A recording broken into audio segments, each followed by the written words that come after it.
prove. I wanna lose. Yeah, something to prove. You know that I wanna lose. Yeah, gonna leave this here. This right here gonna be that year. Yeah, that's too sincere. I don't really think I could be that clear. I'ma be right here, but y'all know that. Wanna feed my fist, try to hold me back. Y'all do that, try to hold me down. Karma is real and it's coming around.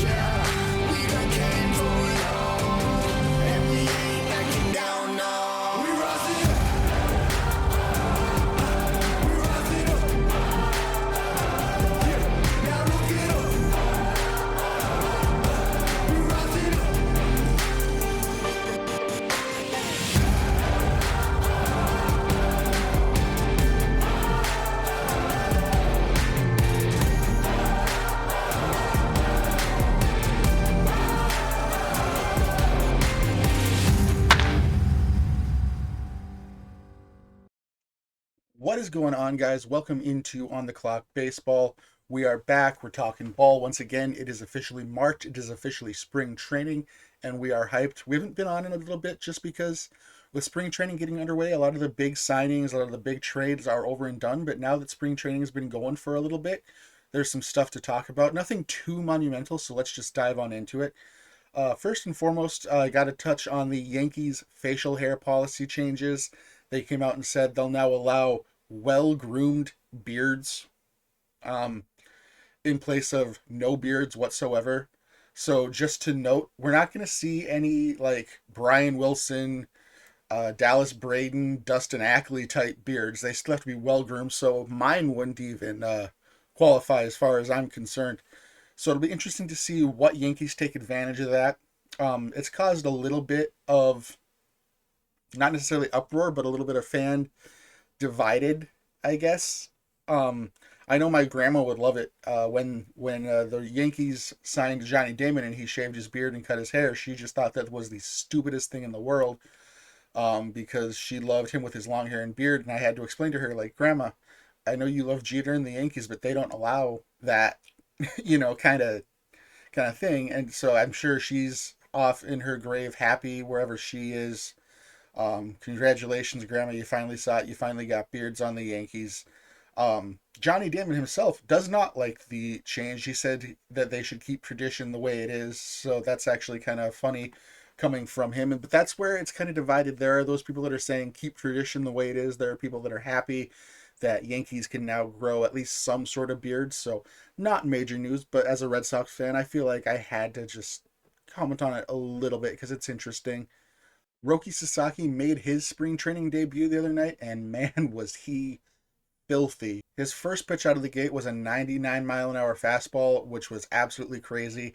And then he had this crazy sinker going along with it. I mean, we all knew this kid was going to be special, but I'm really excited to watch him this year because his stuff just looks absolutely filthy, even with his first appearance of spring training. I mean, the Dodgers are going to be beasts yet again in the NL West, that's for sure.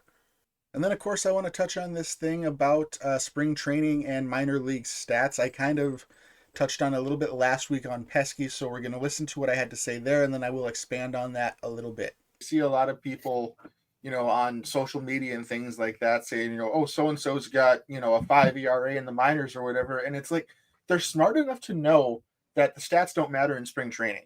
And I kind of take the same stance with minor league stats. Like, yes, stats matter, but a lot of minor league ball is learning and growing and working on things just like you do in spring training. So like I try not to pay too much attention to the actual stats when it comes to minor league baseball because you got to understand that Dalton and all these other kids that we've been interviewing and everybody in any minor league system, not just the Red Sox for that matter, it's about working and developing, and sometimes it doesn't work right away, and when it doesn't work right away and you got to learn it, that's going to negatively impact the stats. So you got to kind of take those things in perspective when you're looking at it.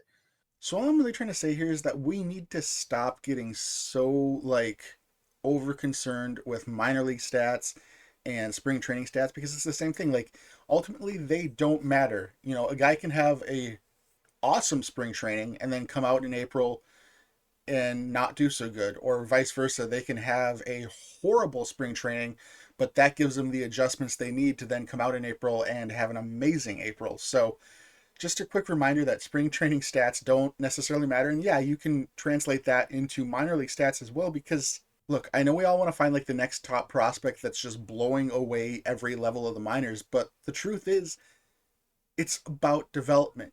You can talk about a guy and go, oh, he's going to be trash this year because he had a 5 ERA in 2024 in the minors. Okay, well, look at his last like 5 stats where he had a 2 point something ERA that shows that he made the tweaks and is adjusting and changing his game and growing and developing. And that's what the minor leagues are supposed to be about. That's ultimately also what spring training is supposed to be about, warming up, getting back into the swing of things. So we as fans need to remember to stop taking these stats so seriously. That's all I'm saying. That's going to do it for me. I just wanted to jump on here quick and remind everybody that actually listens to and likes my baseball rantings that I'm still doing this kind of stuff on the channel as well, along with everything else that we're doing. Obviously, MLB The Show is going to take over a little bit next week when it comes out, but we will be back doing another one of these within the next week or so because the first 2 official games of the season are actually going to be played over in Tokyo, I think on the 16th and 17th or 17th and 18th. So, we're going to have to jump on and talk about those and cover those once those are played. So, we'll see you soon. As always, if you enjoy what I'm doing, please leave a like to help me get into the algorithm.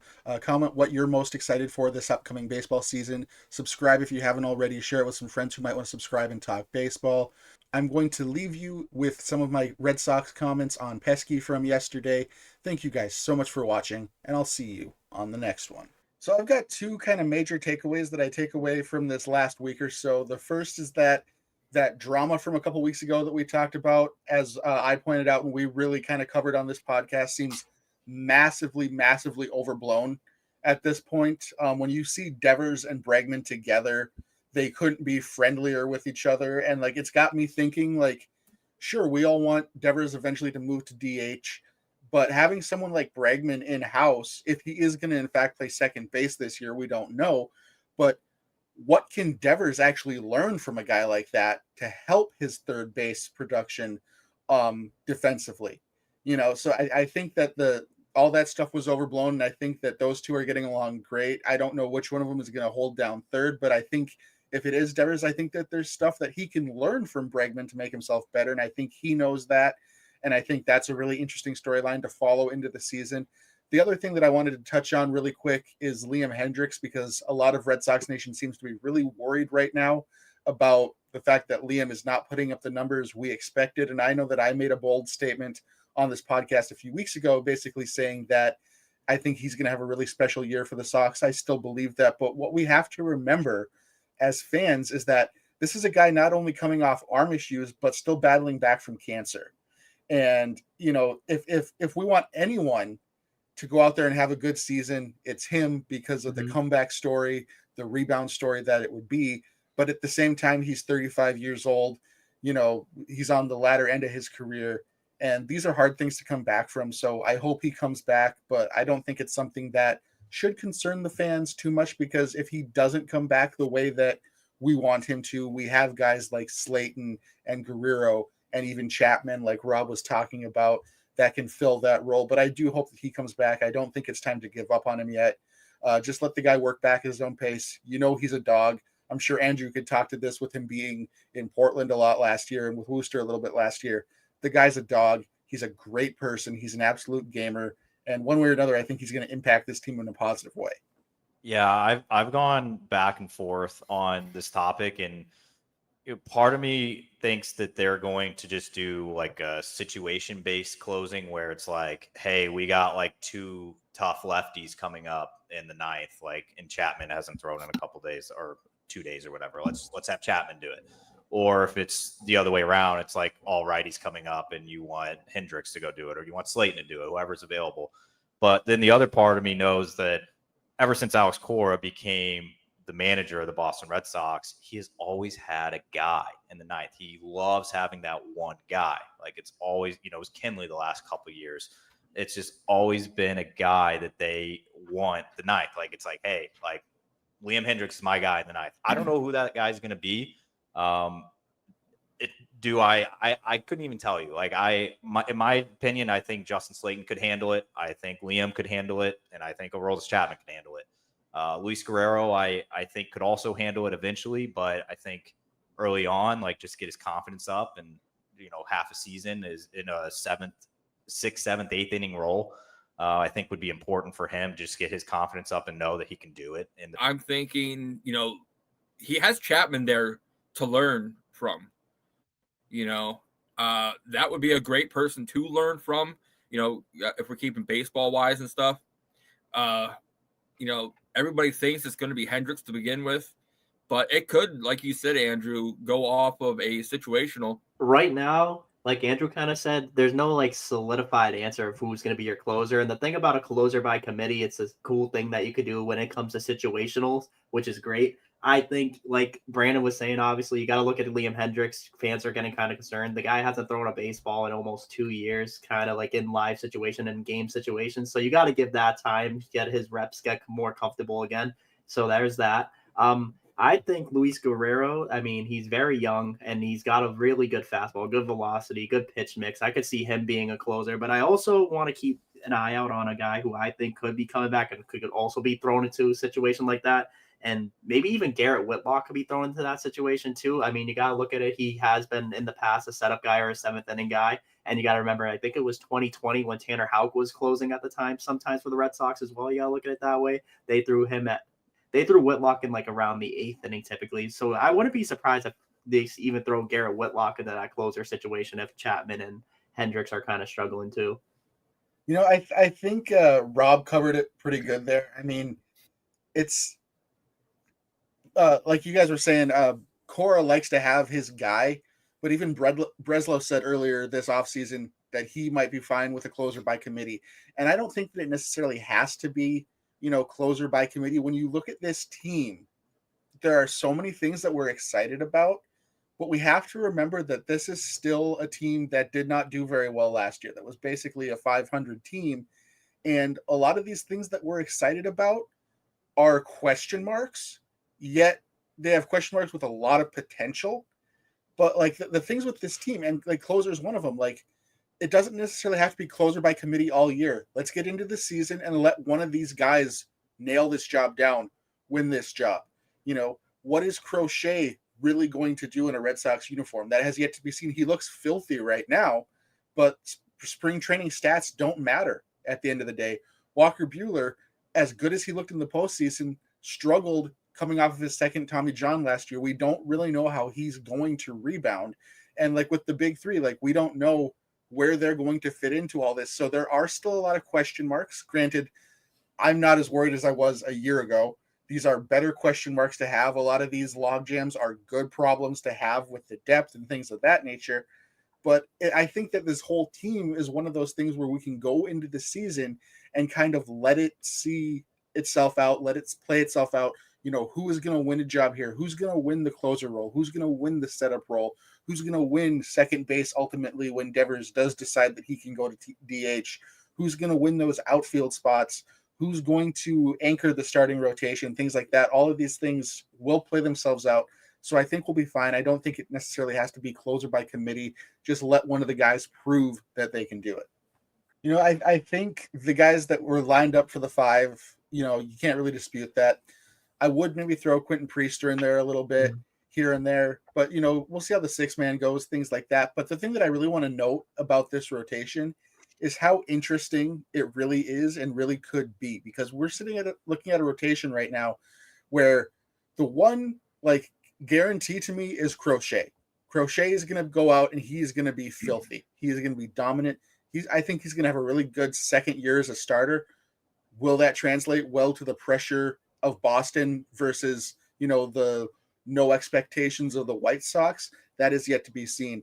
Buehler and Giolito, obviously both coming back off of injuries still, kind of question marks. Hopefully they have really good seasons. And then Tanner and then Bayo, obviously once Bayo is ready, they had pretty good years last year, but they need to take a step forward. If all of those things happen, we could be looking at a top 5 rotation in all of baseball. If just a couple of those things don't happen, we could be looking at a very mediocre rotation. So like, it's a very kind of like, that's one thing that I'm really surprised, honestly, that fans haven't been talking more about. Everybody wants to talk about the Bregman Devers thing. They want to talk about the big 3. They want to talk about all these things that they're worried about. They're worried about this, they're worried about that, but nobody brings up that the starting rotation, as promising as it looks, could be a concern, and we might have to dip into some of that depth depending on how guys like Buehler and Giolito fare. I mean, I have full faith in Bayo and Houck to be going out there, 28, 29, 30 starts, but what are the quality of those starts going to be?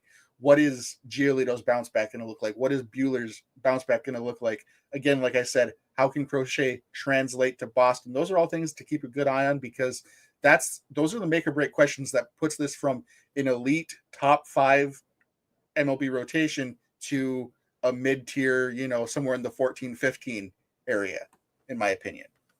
So it comes back to me that the prospects are prospects, right? There was that whole thing about being worried about Roman Anthony the other day, and it's like, dude, he's 20. Okay, he's a 20-year-old kid. He has not proved it at the big league level. That's why the article that was being referenced said should, because he hasn't done it. He hasn't proved it. And that's like, to me, like, that's the big thing. Like, as much as we want to hype these guys up, we won't know until they get on the big stage to prove it. Everybody's worried about Campbell because he went 0 for whatever it was. And Meyer, my God, Meyer has looked like the most big league ready of the three this spring training. He's been absolutely crushing it out there. I think, honestly, at this point, I think they all start in the minors to get a little bit more seasoning under their belts, and I don't think that's a bad thing. Again, like, these are prospects, but everyone wants them to come up and be the saviors right now. But if they're not quite ready, let the big boys play.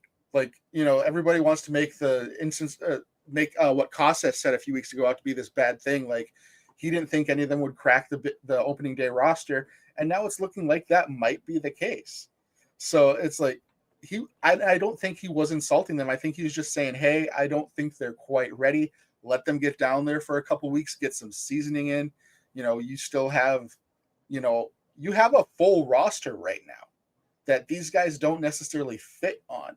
Let them get some seasoning. Let's see who struggles, who doesn't. Let's figure out what to do with Yoshida, what to do with Abreu, and then let's get these guys up here and let them play. So, I mean, I don't see a ton of worry right now. I think everybody's just overblowing it because, again, like you said, these are the big three, and they want them to be the next big thing. But at the end of the day, like, they're all under 23 years old. They're still kids. They're still learning. They've still got some, growth to do. It'd be great if they could do that at the big league level, but just let the kids play, let them be themselves, and everything will work itself out. Yeah. And to the Campbell thing, him going 0 for 4, 0 for 5, I'm not worried about that. I want to see what he does to get out of the slumps. Throughout the season, all major league hitters are gonna go into slumps. It's how quick they come out of them, and what do they do to adjust to come out of those slumps. So one thing that we forget, and this is I brought this up in a tweet the other day. I can't remember who had said they were worried about Campbell because he went 0 for 4 or whatever it was, and I went, look, this is a sport where the best hitters fail 7 out of 10 times, and you're going to be concerned about 0 for 4. That's just, to me, that's just silly because they're going to have those days. 300 hitters are going to have those days because of a 300 hitter, which is like the mark of greatness in this sport, or at least it used to be. They're failing 7 out of 10 times. They fail more often than they succeed, and they're still the greatest hitters in the game. So, going 2 for 10, it's a pretty average to above average thing to do when 3 out of 10 is considered the elite greatest in the game. Yeah, absolutely. If you break it down like that, it's kind of like, they always throw the Michael Jordan. He made so many shots, but he missed more than he made. It's the same thing that you're saying.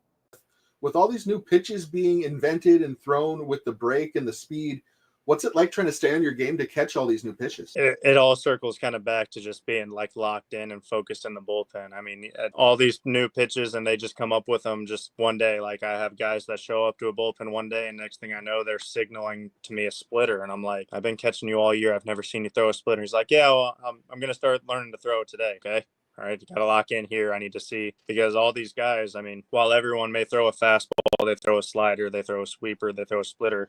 Every guy that throws it, it's going to be a little different, especially what I've come to find is the cutter. The cutter, the slider, and the splitter, like every pitcher can try and throw it the same way. It's all going to move a different way. So learning the shapes on those guys and catching them over and over again in the bullpen is really going to help me be able to call it. Were there any catchers that you idolized or just any players for that matter that you maybe modeled your game after? Al Pujols had the most dominant 10-year stretch in MLB history. Miguel Cabrera, who had not played in Detroit, would have hit 700 home runs or more. Success is success. I mean, and consistency is consistency. Being able to be dominant your whole career shows something. And so I've studied their swings. Tony Gwynn, I watched a lot of Tony Gwynn growing up because there is something to say for being able to take Randy Johnson the other way on a 90-mile-an-hour slider in the other batter's box and do it with ease. I'm sure you guys have seen that video, which is ridiculous. Oh, yeah. Fun fact, fun story, my dad actually caught Randy Johnson in a spring training game, and he said he threw him a 93-mile-an-hour slider that made his thumbnail touch his wrist. And he said he called time, went up there, and Randy was like, "You all right, young buck?" He's like, I'll be all right. He's like, "We won't throw that one again." He's like, "I think that's a good idea."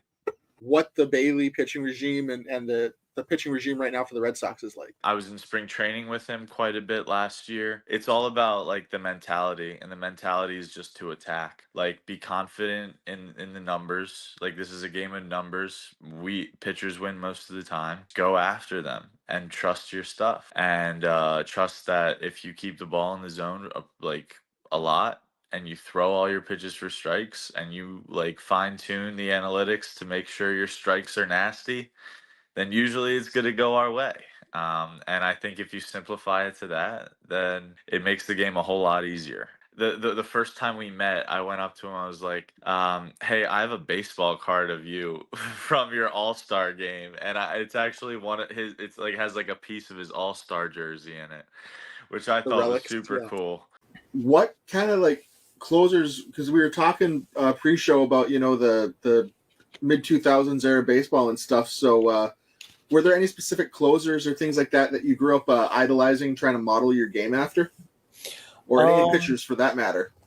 My two favorite closers was obviously Mariano Rivera. I mean, he was just dominant every single time he went out.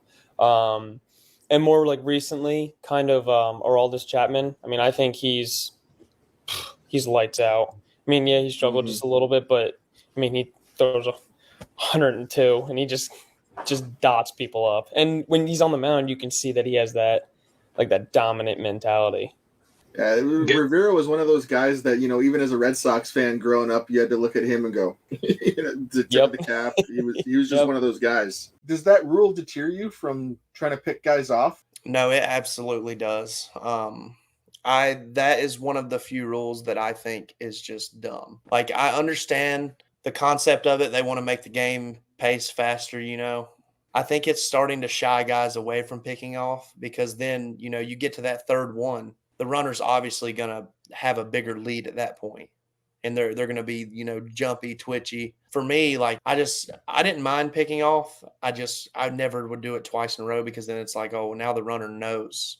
Like, if I don't get him out here, I can't pick off. I look at a lot of it, and like you said, I understand the rules and speeding up the game and all that, because we were getting to a point where things needed to change. But I think the way that some of these rules are getting implemented, it takes a lot of the strategy out of the game, which to me is really sad. What's your game plan at this point? Get the strikeout numbers up. Adding these extra pitches, I'm starting to see like I can steal some strikes, but I'm definitely a guy that I feel like gets the strikeouts, but I'm also starting to see with these all-speed pitches is that I can create soft contact and early counts. So it allows me as a starting pitcher to go out there and, throw 6-7 innings with less than 80 pitches. And that was for me growing up throughout my career was I'm throwing 7 fastballs to each hitter because I'm getting 3 foul balls and then I'm finally striking a guy out. It's a learning curve. I mean, for me, it was it was really hard last year seeing the strikeout numbers go down so much for me. I went from, almost having 60 strikeouts to 80. So it was, for me, it was concerning, but the maturity part of it is realizing like I'm not limited and having to throw certain pitches because I'll be able to know what I need to throw in certain counts.